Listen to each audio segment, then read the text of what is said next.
Nama saya Anggun. Saya berusia 38 tahun. Pengalaman saya sebagai seorang trans woman di Sabah ni sudah lama dan saya sekarang ni kerja sebagai seorang makeup artist dan sambilan sebagai escort dan juga buat-buat kerja-kerja yang berkaitan dengan kecantikan. Masa saya jadi mak andam, family saya tidak boleh terima saya sebagai seorang mak andam, sehingga kan bila saya mau pergi make up keluarga saya yang kahwin, dia orang tidak pernah bagi support pada saya, malah melemahkan semangat saya untuk pergi meneruskan kerjaya sebagai seorang tukang make up. Saya rasa selepas saya mendapat duit yang pertama dari hasil make up tu, saya bantu keluarga. Dari situ mungkin yang diorang dapat rasa yang saya bukan main-main dalam bidang ni. Mungkin di situ yang diorang terbuka fikiran yang saya ni macam mana pun diorang buat, tetap saya begitu. Diorang kena terima dan kena reda yang saya lahir sebagai seorang trans woman.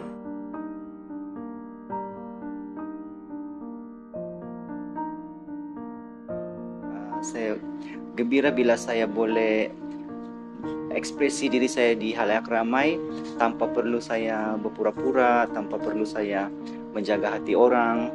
Saya menjadi diri saya sendiri. Saya merasa puas. Saya merasa apa yang saya simpan selama ini sudah terlepas. Bila saya di rumah, saya terpaksa berlakon, berpura-pura untuk memuaskan hati family, supaya orang tidak rasa malu, tidak rasa saya ni sebagai parasit lah dalam keluarga yang membawa nama buruk. Tapi bila saya di luar, saya berkumpul dengan kawan-kawan yang sama-sama trans, saya rasa saya boleh buat apa yang saya mau. Saya punya pemikiran pun berkembang. Apa yang saya rasa saya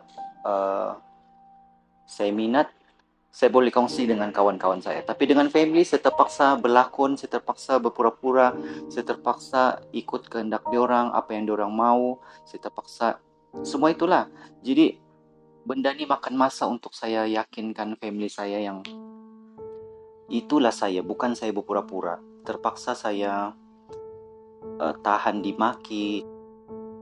Itulah yang buat saya rasa pentingnya kita bagi kesedaran pada family.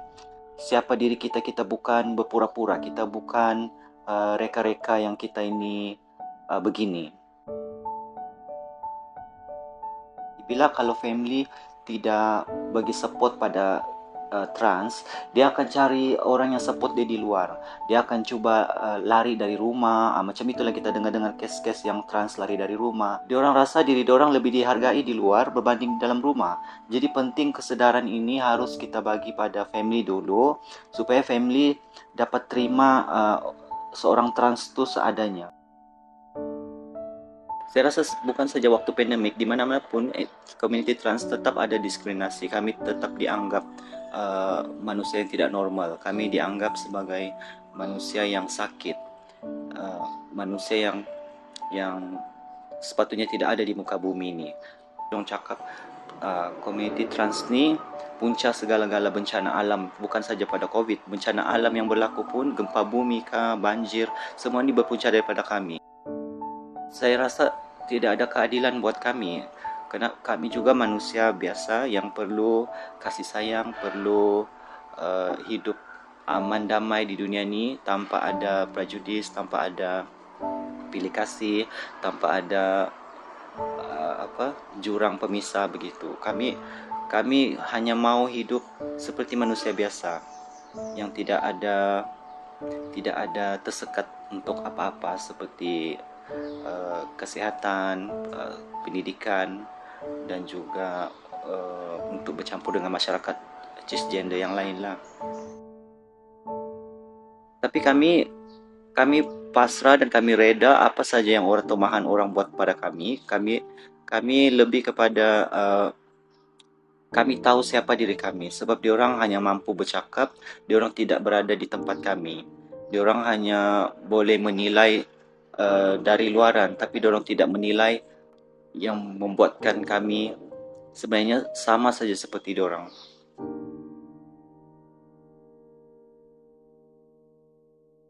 Harapan saya satu masa nanti saya ada perniagaan sendiri, dan escort ni saya akan jadikan sebagai part time saja, dan saya mau setiap perniagaan yang saya buat tu diuruskan oleh community trans. Saya mau membantu community trans yang ada di Malaysia ni ataupun di Sabah untuk sama-sama lah buat perniagaan, sebab perniagaan ni salah satu cabang yang boleh buat kita berdikari sendiri. Sebab community trans ni banyak kebolehan diorang boleh buat salon, diorang boleh buat spa, dan diorang boleh buat macam-macam. Sebab community trans ni saya percaya diorang punya bakat ni tidak hanya satu, tapi dia ada banyak bakat yang lain, yang kalau kita gilap dia lebih menyerlah.